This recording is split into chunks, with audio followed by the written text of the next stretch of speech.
Hello and welcome to the Minimum Competence episode for Tuesday, July 11th, 2023. I'm your host for today, Andrew Leahy, a tax and technology attorney from New Jersey. In today's episode, we have Trump asking for a delay in the classified documents case, no workplace protection for DACA recipients, Texas cuts property and franchise taxes, and Column Tuesday, in which I make an argument for an AI tax to compensate society for its data. Let's Tuesday up this legal news real good. On this day in history, in 1921, William Howard Taft was sworn in as the Chief Justice of the Supreme Court after having served a term as president 10 years prior. Taft remains the only person to have been both president and a Supreme Court justice, much less Chief Justice. William Howard Taft was born in Cincinnati, Ohio in 1857. He graduated from Yale University and Cincinnati Law School and then began his career in private practice. He served as an assistant prosecutor, a judge, and the Solicitor General of the United States. In 1901, he was named civilian governor of the Philippines, and in 1904, he became Secretary of War. In 1908, he was elected President of the United States and served one term. After leaving the White House, he taught constitutional law at Yale University and served as joint chairman of the War Labor Board. In 1921, he was nominated Chief Justice of the United States and served in that role until his death in 1930. And before you ask, no, there is no evidence that Taft ever got stuck in a bathtub. The story is a myth that has been around for many years, but there's no proof that it actually happened. Taft was a large man weighing over 300 pounds, and comments about his weight were common. In fact, there is some evidence that suggests the story is explicitly not true. It is known that Taft had a custom-made bathtub installed in the White House, which was specifically designed for him.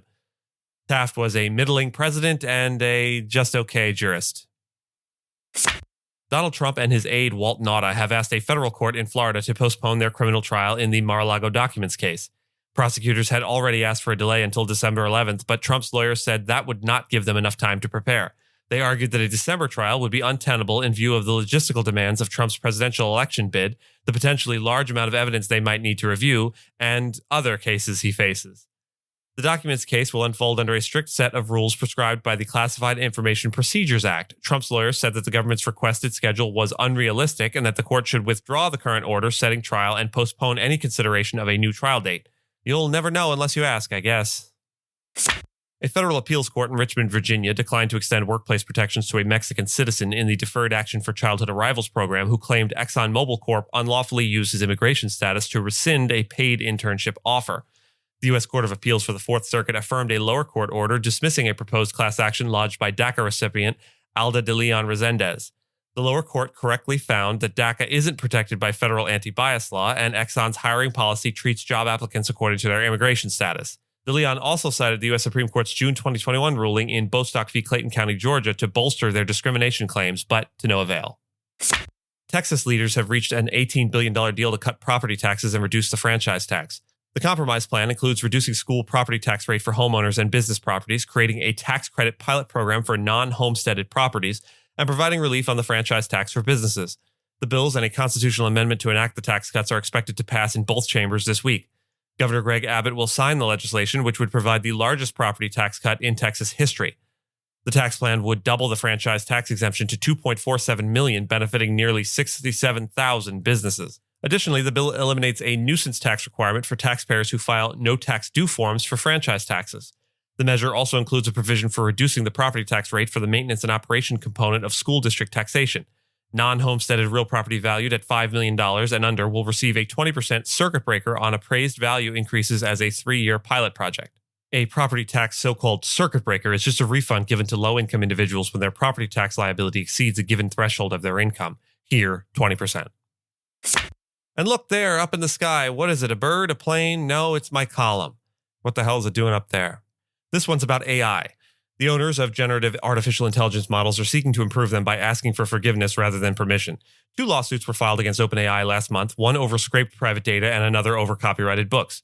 The problem is, if creators of books and other media cannot be readily identified in such lawsuits, they won't be able to receive compensation, and even if they are, they'll be paid pennies. Only attacks on AI can recapture some of the value generated by unidentifiable creators and redistribute toward projects furthering social good. Ameliorating externalities is a major goal of tax policy, as they are adjunct transactional costs not considered in the exchange between the transaction's parties. For example, if a builder negotiates a price for building a shed, they may not consider the cost of sourcing lumber if they are sourcing it from the local park, absent being compelled to do so. They are being paid for labor and lumber, but only truly owed for labor. They're stealing the lumber, for lack of a better phrase. In the case of a large language model like GPT-4, the algorithm is the labor, but the data it has ingested to learn about language is the lumber. Furthermore, the remuneration owed to creators shouldn't be key to the market value of those works, as the works are intangible property and aren't being reproduced in their entirety by the model. They aren't displacing a purchase of the material in the marketplace. They're being used for something heretofore not considered, something new.